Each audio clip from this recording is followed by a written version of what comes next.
오늘 시편 92편의 그 표제가 안식일의 찬송시라고 기록이 되어 있습니다. 이 말씀은 안식일 날 하나님 앞에 예배하는, 안식일 날 하나님을 찬양하는 찬양의 그 내용을 담고 있다 하는 것입니다.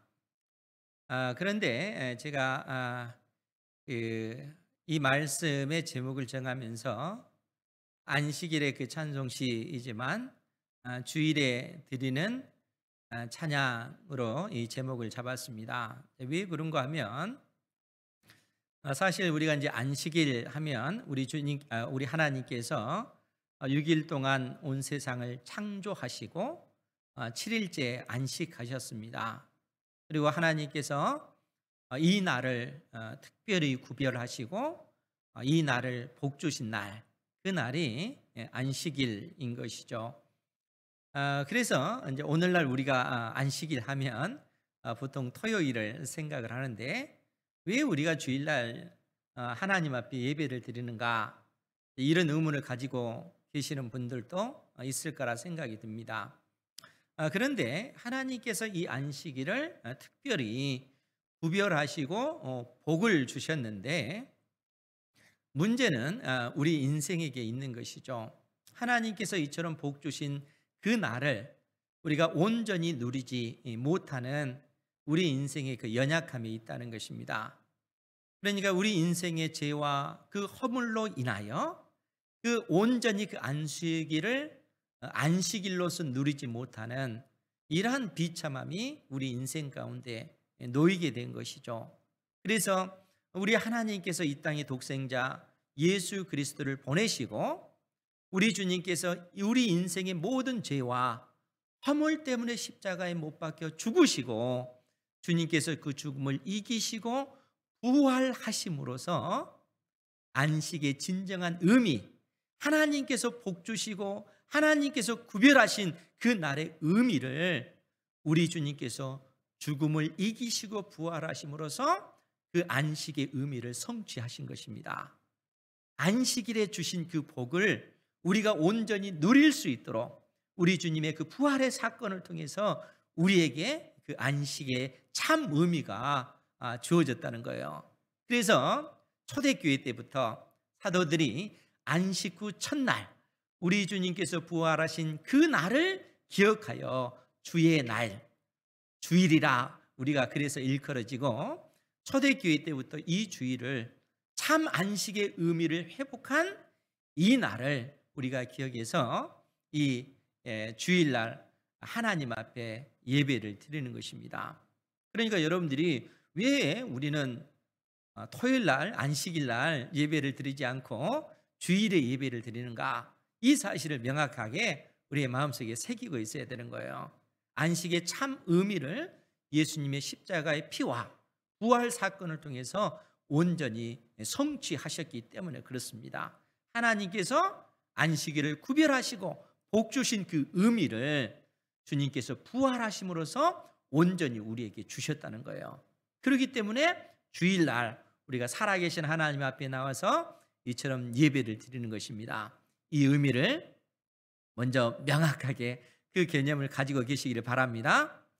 그런데 이제 여기에 이제 또 한 가지 문제가 있습니다. 그러면 그것이 뭔가? 지금 시편 92편은 안식일의 찬송시라고 했는데, 그러면 우리가 안식일에, 즉 주일에 우리가 하나님을 예배함에 있어서 우리가 하나님을 높이는 그 내용이 무엇인가 하는 거예요. 즉 우리가 하나님 앞에 나와서 예배를 드릴 때 이 예배의 내용이 무엇인가 하는 거예요. 여러분, 우리가 하나님을 찬양하고 하나님께서 나를 위해서 행하신 그 놀라운 일에 감격하면서 예배를 드리는데, 구체적으로 그 의미가 무엇이겠는가 하는 거예요. 왜냐하면 우리가 주일에 하나님 앞에 예배를 드릴 때 이 내용을 본질적으로 가지고 있어야 된다는 거예요. 본질적으로 이 내용이 없으면 우리의 그 예배는 어쩌면 이 세상의 어떤 모임, 이 세상의 단체의 모임과 별반 다르지 않는 그런 모임이 되어버릴 수 있어요.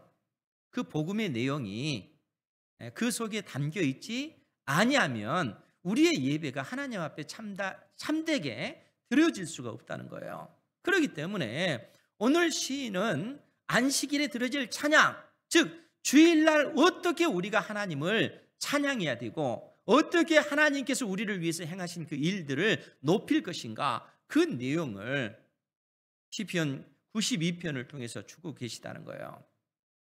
우리가 15절까지 이 내용이 기록이 되어 있는데 이제 크게 세 부분으로 나눠볼 수가 있어요. 1절에서 3절까지 서론 부분, 핵심을 담고 있어요. 그리고 4절부터 9절까지, 그리고 10절부터 15절까지 이렇게 세 부분으로 나눠볼 수가 있습니다. 그런데 중요한 부분이 뭐냐면은 앞에 있다는 거예요. 이 서두에 그 내용이 담겨져 있는데 1절에서 3절의 그 내용을 보면 지존자요. 지존자는 우리 하나님을 가리키는 거예요. 지극히 높은 곳에 계신 하나님, 지극히 높은 곳에 계신 하나님이여, 우리가 시편금과 비파와 수금으로 여호와께 감사하며 주의 이름을 찬양하나이다. 이렇게 시인은 시작을 하고 있습니다. 시편금이라고 하는 것은 줄이 10개짜리의 이 현악기를 얘기하는 것이죠. 그러니까 이 시편금과 비파와 수금으로 하나님께 감사하며 주의 이름을 우리가 찬양하나이다. 이렇게 시인은 지금 노래를 하고 있습니다. 그러면서 뭐라고 얘기를 하냐면 아침마다 주의 인자하심을 알리며 밤마다 주의 성실하심을 베품이 좋으니이다.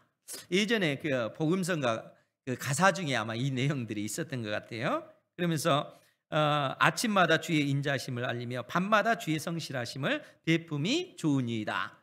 그런데 우리가 이러한 그 복음성을 부르면서도 어떤 의미로서 이 그 의미 속에, 구절 속에 담긴 복음의 그 진리를 망각할 때가 참 많지 않았을까 하는 그런 생각이 듭니다. 그러면 이 내용이 무엇일까? 아침마다 주의 인자하심을 선포하며 밤마다 주의 성실하심을 선포하나이다, 그 얘기예요. 그러니까 시인이 하나님 앞에 나와서 예배하면서 아침마다 주의 인자하심을 선포합니다. 밤마다 주의 성실하심을 선포합니다, 그 얘기입니다.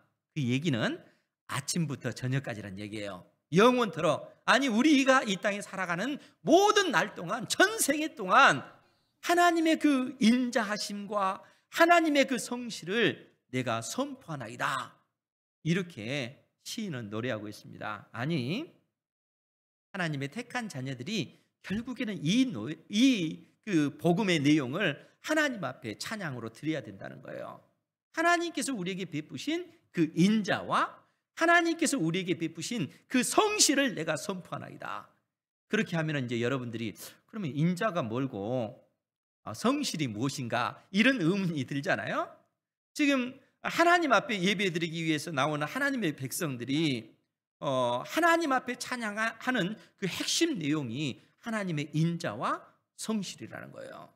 그럼 여러분, 인자가 뭘까요? 제가 늘상 주장하는 얘기입니다. 인자는 히브리 말로 헤세드라는 얘기예요. 헤세드, 인자, 은혜라는 얘기예요. 불쌍히 여기는 마음, 그 단어가 헤세드인데 이 시인은 여기서 인자라고 하는 단어로 쓰고 있습니다. 그러면 성실이 뭘까요? 성실은 에메트라고 하는 단어인데 충성의 의미를 가지고 있어요. 충성, 진리, 그런 뜻을 가지고 있어요.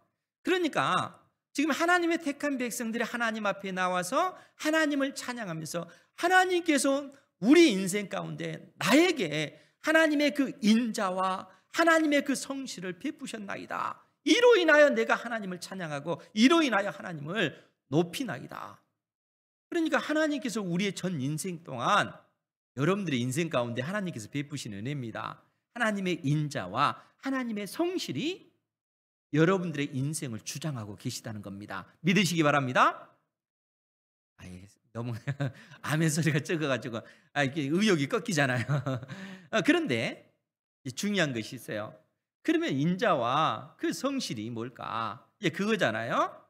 그래서 우리가 출애굽기 34장 말씀으로 우리가 돌아가 봐야 됩니다. 우리 출애굽기 34장 5절에서 7절에 있는 말씀입니다.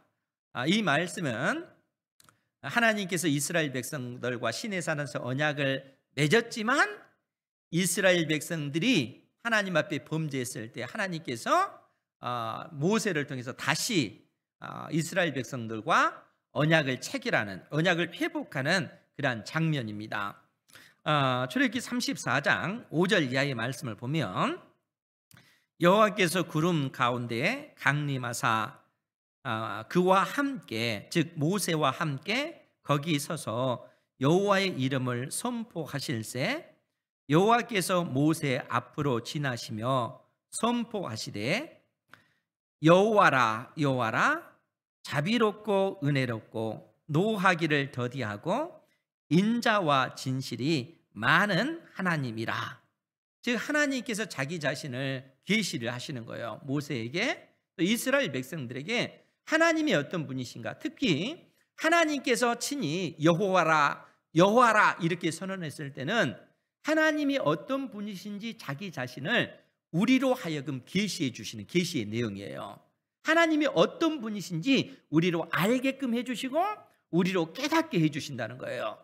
그러니까 하나님께서 지금 모세에게 여호와라 여호와라 자비롭고 은혜롭고 노하기를 더디하고 인자와 진실이 많은 하나님이라. 하나님께서 모세에게 자기 자신을 계시해 주시는데 하나님은 어떤 분이시냐? 인자와 진실이 많은 하나님, 이렇게 언급을 하고 있어요. 하나님은 인자와 진실이 많은 하나님, 하나님은 우리를 향해서 인자와 진실이 많은 하나님이신 줄 믿으시기 바랍니다. 그러면은 인자가 뭘까요? 인자는 헤세드라고 하는 단어예요. 인자. 진실은 뭘까요? 에메트라고 하는 단어입니다. 그러니까 시편 92편에서는 성실로 번역이 됐잖아요. 그러니까 이 인자와 진실이라고 하는 말은 우리가 잘 아는 은혜와 진리라는 단어입니다. 은혜와 진리라는 뜻이에요. 그러면은 여러분, 이 은혜와 진리, 즉 인자와 진실이 무엇일까? 하나님께서 모세에게 7절 말씀에 보면 출애굽기 34장 7절이에요.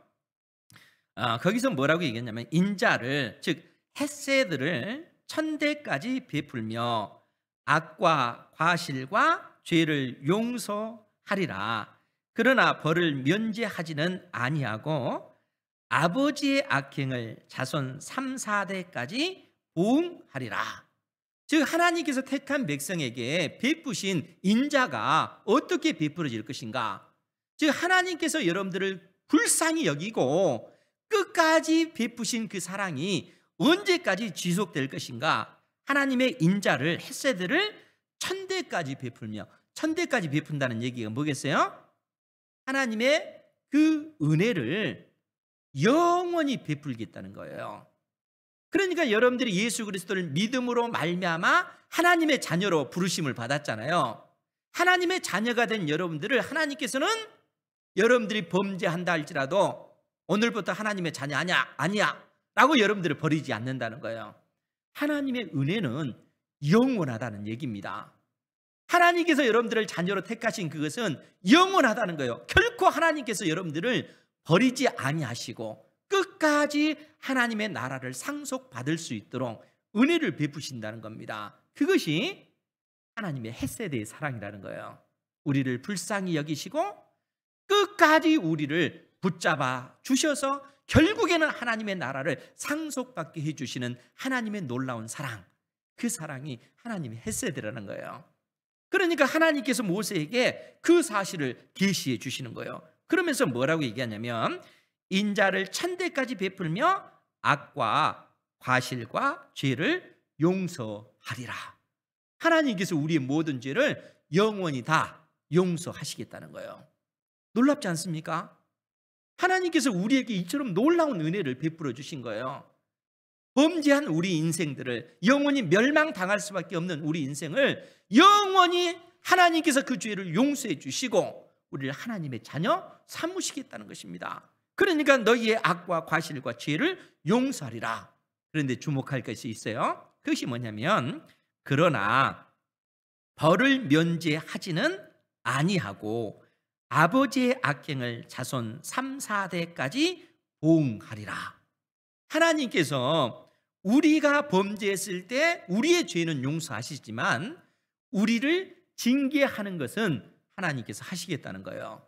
우리를 징계하시겠다는 거예요. 그 징계를 3, 4대까지 보응하리라.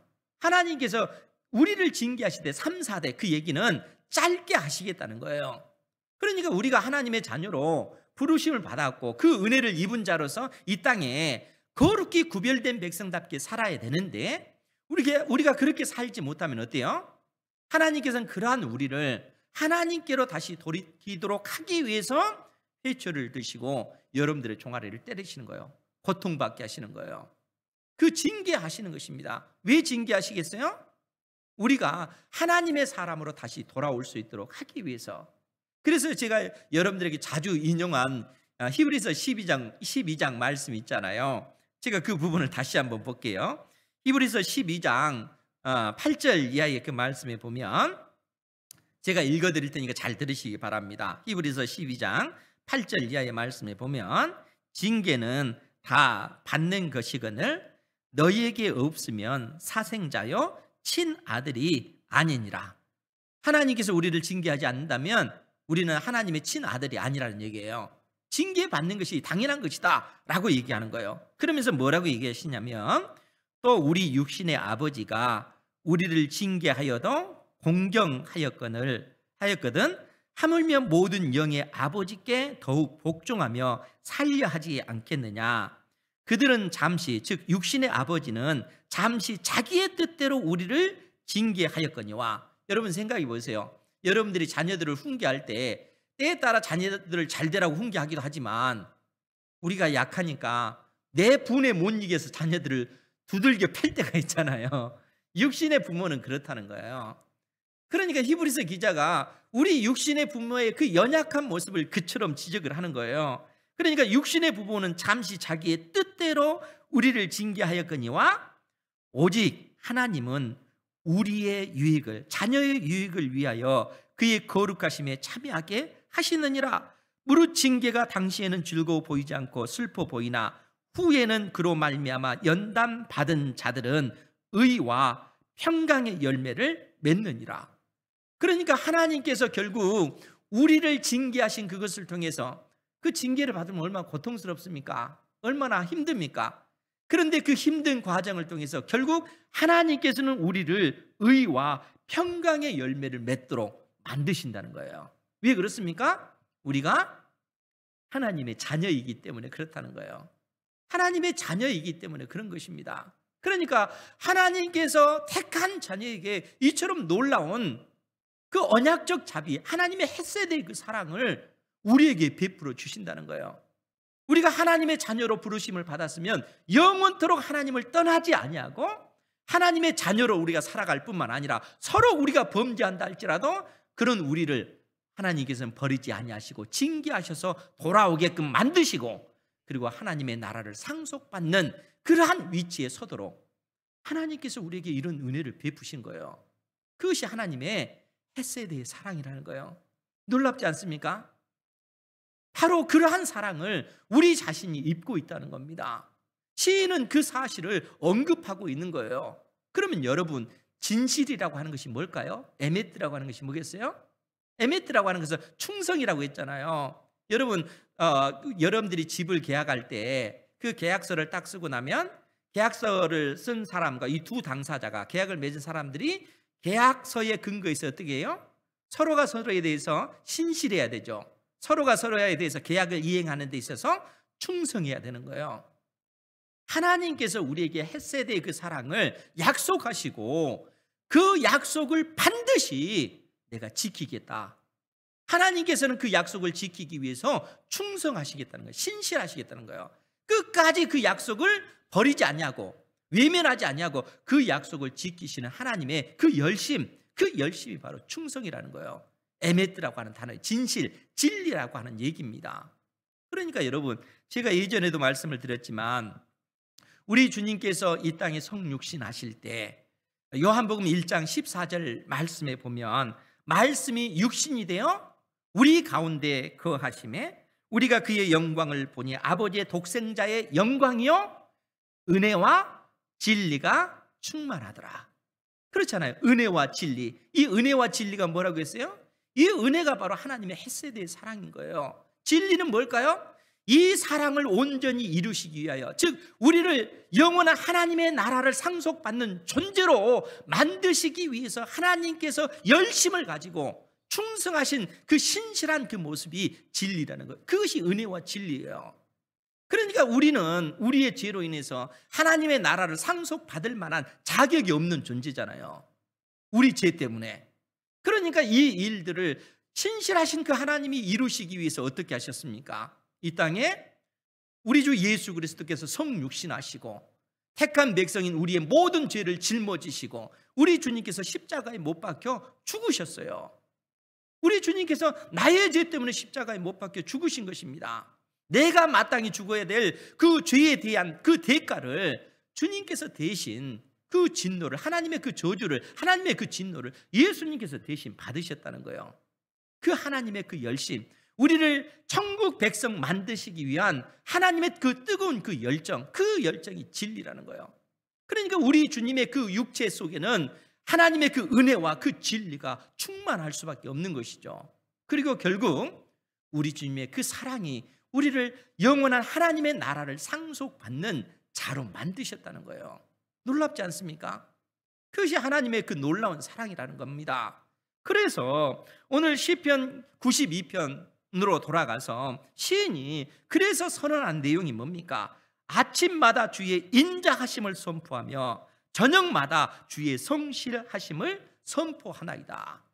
아침부터 저녁까지 주의 인자, 헤세드의 그 사랑, 하나님의 그 에메트의 그 사랑, 그 신실한 사랑, 끝까지 우리를 향해서 충성한 그 사랑, 그 사랑을 우리가 찬양하고 경배하나이다. 이 중심을 가지고 하나님 앞에 나와서 예배를 드린다는 거예요.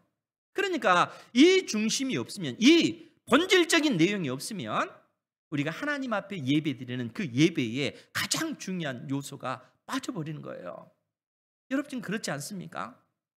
주님께서 나를 위해서 행하신 그 놀라운 하나님의 그 십자가의 그 사랑, 그 놀라운 사랑, 그 사랑에 힘입어서 우리가 아버지 앞에 나가잖아요. 언제든지 우리는 멸망당할 수밖에 없는 그런 비천한 존재인데 이런 나를 끝까지 놓지 않냐고 우리를 붙잡고 계신 하나님의 신실한 그 사랑, 그 사랑이 있기 때문에 우리가 소망이 있는 것입니다. 이 은혜 가운데 우리가 살아가는 줄 믿으시기 바랍니다. 그래서 시인은 하나님 앞에 아침부터 저녁까지 하나님의 인자와 하나님의 그 성실을 찬양하나이다, 하나님을 높이나이다, 이렇게 고백하고 있는 것입니다. 그렇기 때문에 이러한 믿음을 가지고 있는 사람이 하나님 앞에 나와서 예배드릴 때, 주의 몸된 교회에 나와서 예배드릴 때 그 신앙이 어떻겠어요? 그 신앙은 아주 분명하죠. 그래서 시인은 4절 이하의 말씀에 뭐라고 고백을 하냐면, 여호와여 주께서 행하신 일로 나를 기쁘게 하셨으니 주의 손이 행하신 일로 말미암아 내가 높이 외치리이다. 하나님께서 나를 하나님의 자녀로 삼으시기 위해서 행하신 이 놀라운 일들을 여러분 생각해 보십시오. 독생자 예수 그리스도를 아낌없이 내어주신 하나님의 그 사랑, 나를 하나님의 자녀로 만드시기 위한 하나님의 그 놀라운 그 사랑, 하나님께서 행하신 이 일들을 생각할 때 우리가 어찌 살아계신 그 하나님을 높이지 않을 수가 있겠습니까? 그래서 시인은 그렇게 고백을 하고 있는 거예요. 주께서 행하신 일로, 주의 손이 행하신 일로 말미암아 내가 주를 높이 찬양하나이다, 외치리이다, 이렇게 선언하고 있는 겁니다. 여러분들의 영혼이 살아계신 하나님을 그처럼 높일 수 있는 은혜가 있기를 주님의 이름으로 축원드립니다. 뿐만 아니라 그 믿음의 사람은 5절 이하의 말씀에 여호와여 주께서 행하신 일이 어찌 그리 크신지요 주의 생각이, 주의 지혜가 매우 깊으시니이다. 주님의 그 지혜를 연약한 우리 인생이 어찌 알 수가 있겠습니까? 그런데 주님께서 이 진리의 말씀을 통해서 깨우쳐 주시고 하나님께서 우리를 위해서 베푸신 그 사랑이 얼마나 크고 놀라운 것이었는지 하나하나 일깨워주고 계시는 겁니다. 진리의 성령께서 여러분들의 마음을 어루만지셔서 이 진리를 깨닫게 해주시는 은혜가 있기를 주님의 이름으로 축원드립니다. 하나님의 사랑의 그 깊은 그 사랑 가운데 여러분들이 나아가셔야 된다는 거예요. 그러할 때만이 하나님의 그 사랑이 나를 자유케 하는 것입니다. 시인은 그 은혜를 경험한 사람이에요. 그렇기 때문에 그가 하나님을 알지 못하는 사람들, 그 사람들을 향해서 이렇게 선언을 하고 있습니다. 6절 이하의 말씀인데, 어리석은 자도 알지 못하며 무지한 자도 이를 깨닫지 못하나이다. 악인들은 풀같이 자라고 악을 행하는 자들은 다 흥왕할지라도 영원히 멸망하리이다. 여러분, 하나님 앞에 나온 믿음의 백성들이 가진 그 믿음, 그 신앙이 무엇이겠어요? 비록 현실이 어렵고 고통스럽다 할지라도, 나의 어떤 되어지는 삶이 지금 힘들고 어렵다 할지라도 이 믿음이 있어야 된다는 거예요. 하나님 앞에 나와서 엎드려 경배하면서 어리석은 자 누구겠습니까? 하나님을 알지 못하는 사람, 하나님의 사랑을 알지 못하는 사람, 이 어리석은 자, 무지한 자, 악인들 다 한결같이 이 세상에 속한 사람들이죠. 이 사람들은 하나님을 알지 못하는 것입니다. 그런데 그러한 세상 사람들의 삶의 모습을 보면 때에 따라 어떻습니까? 악인들은 풀같이 자라고 악을 행하는 자들은 다 흥왕할지라도, 마치 그들의 어떤 그 삶이 풀처럼 비 온 다음에 풀이 얼마나 무성해집니까? 그렇잖아요. 그런데 하나님을 경외하는 믿음의 사람은 어떤 때 보면은 이 땅에서 오히려 고통을 당하는데, 하나님을 알지 못하는 세상 사람들은 무성한 풀처럼 그처럼 번성하고 흥왕할 때가 얼마나 많습니까? 그런 모습 보면 예수 믿는 우리가 낙심이 될 때가 얼마나 많아요?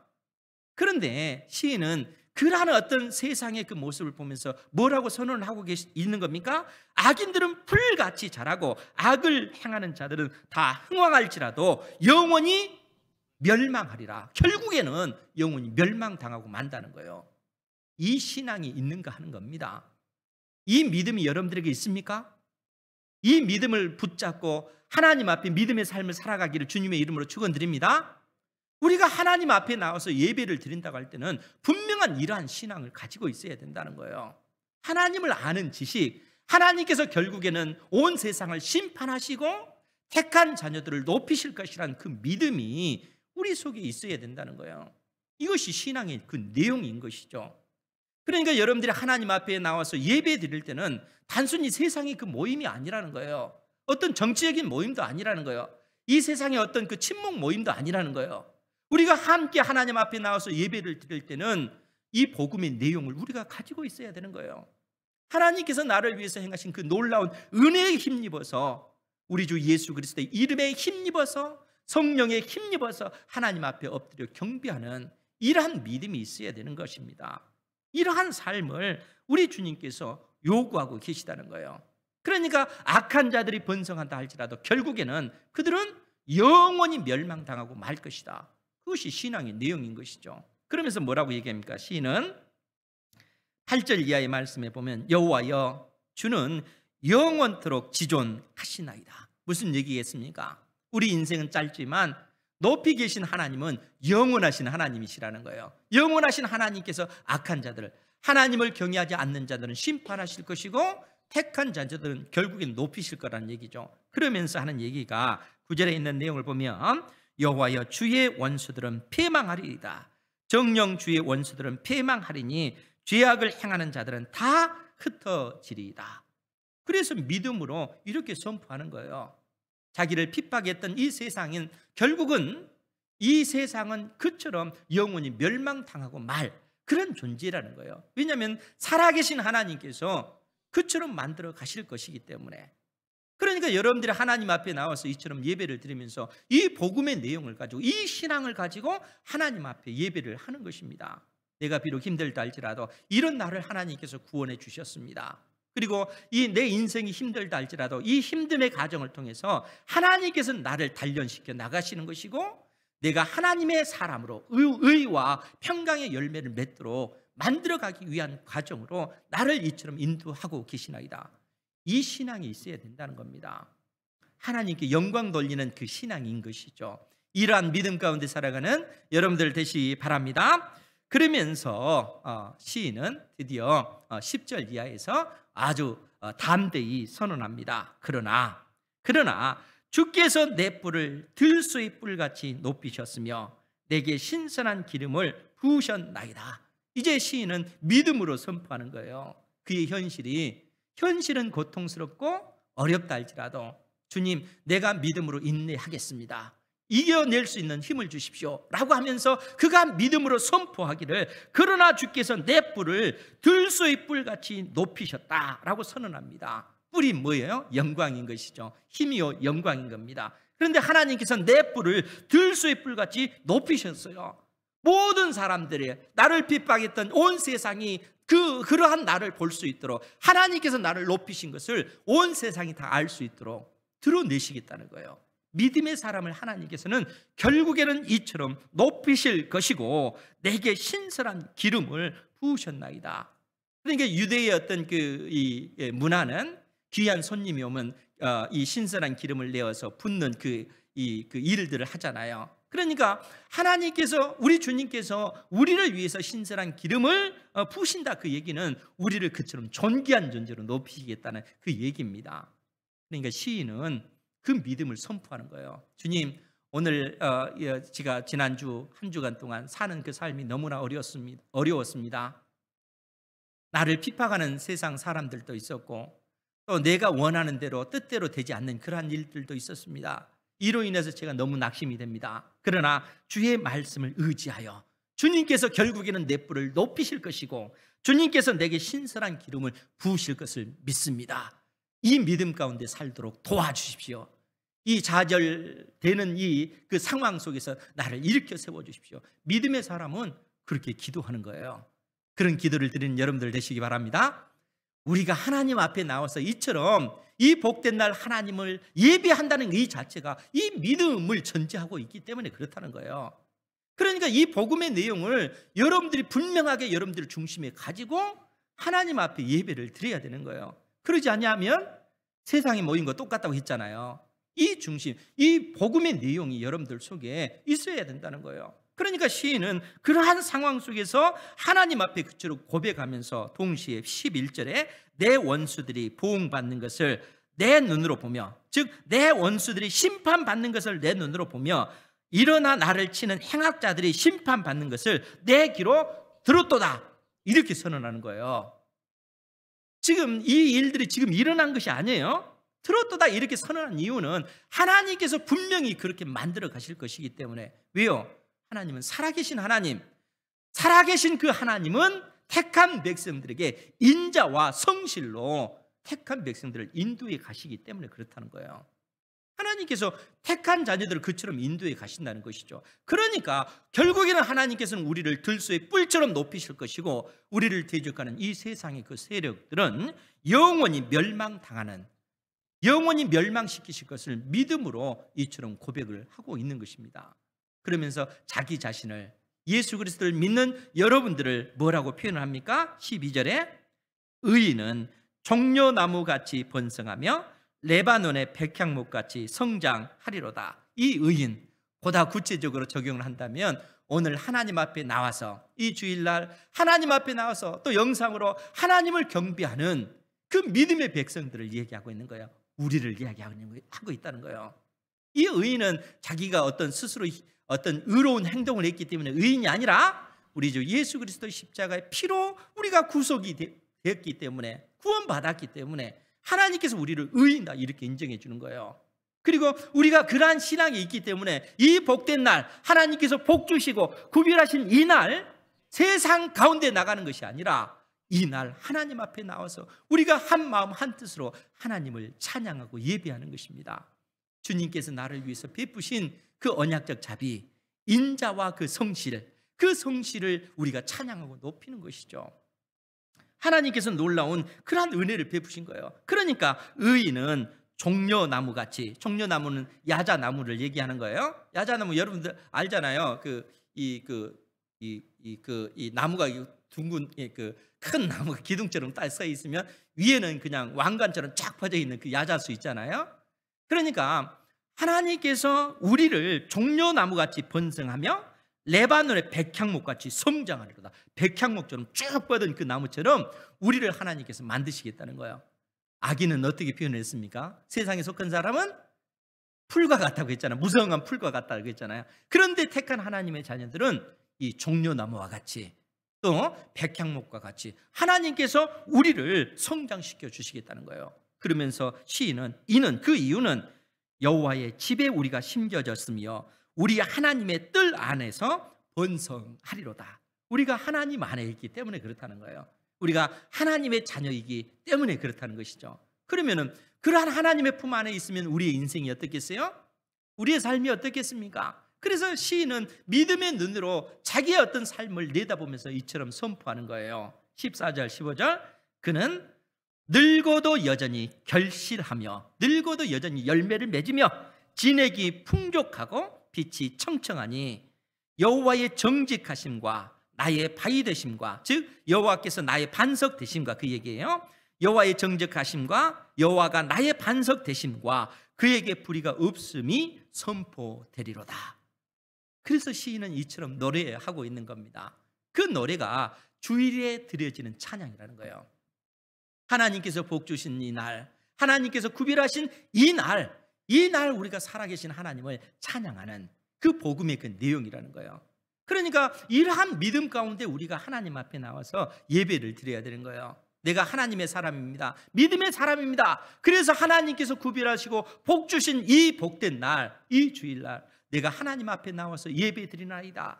아버지 하나님의 그 강한 팔이 나를 붙드셔서 내가 이 세상 속에서 좌절하고 넘어지고 무너지지 아니하도록 때를 따라 돕는 그 하나님의 은혜를 경험케 하시고 피할 길을 내시는 하나님의 놀라운 사랑을 입게 해 주십시오. 우리가 하나님 앞에 나와서 예배하며 우리 마음의 그 소원의 그 간구를 이처럼 하나님 앞에 드리는 것이죠. 그리고 그러한 우리를 하나님께서는 끝까지 붙잡으셔서 결국 영원한 하나님의 나라를 상속받는 자녀로 하나님께서 만들어 주신다는 거예요. 여러분 생각해 보세요. 저도 그렇지만 여러분들도 여러분들 자신 보면 참 내 인생 참 한심하다 이럴 때가 얼마나 많습니까? 그렇지 않습니까? 내가 하나님의 자녀답게 구별되어 살아야지 이렇게 결심했다가도 이 세상의 그 어떤 것을 딱 보는 순간 그것에 마음이 뺏겨서 세상의 즐거움을 따라갈 때가 얼마나 많습니까? 그것이 연약한 우리의 모습이에요. 그런데 하나님은 놀랍게도 그런 우리를 사랑하시되 끝까지 사랑해요. 끝까지. 그리고 내 스스로 어찌할 수 없으니까 우리 주 예수 그리스도께서 이 땅에 오셔서 내가 받아야 될 그 죄에 대한 그 대가까지 나의 주님께서 대신 받으시고 나의 주 예수 그리스도의 그 놀라운 그 은혜에 힘입어 우리가 주님을 바라볼 때 약속하신 성령께서 우리 안에 거하셔서 우리가 하나님의 사람으로 설 수 있도록 지금도 우리를 돕고 계시다는 거예요. 우리를 떠나지 아니하시고 연약한 우리를 떠나지 아니하시고 지금도 돕고 계시는 거예요. 그러면서 오늘 하루가 지나면 그 다음 날이 지나면 더더욱 하나님의 사람으로 우리를 빚어가시고 세워가시고 만들어가시고 그러한 하나님의 그 사랑이 우리에게 부어지고 있는 것입니다. 그것이 하나님의 헤세드의 사랑, 하나님의 에메트의 그 진리라는 거예요. 이 사랑을 힘입어서 우리가 하나님 앞에 나아가고 있습니다. 이 사랑에 힘입어 하나님을 예배하시고 여러분들의 삶 가운데 하나님께서 허락하신 인생의 모든 날들 믿음으로 승리하는 그러한 은혜가 있기를 주님의 이름으로 축원드립니다. 기도하겠습니다.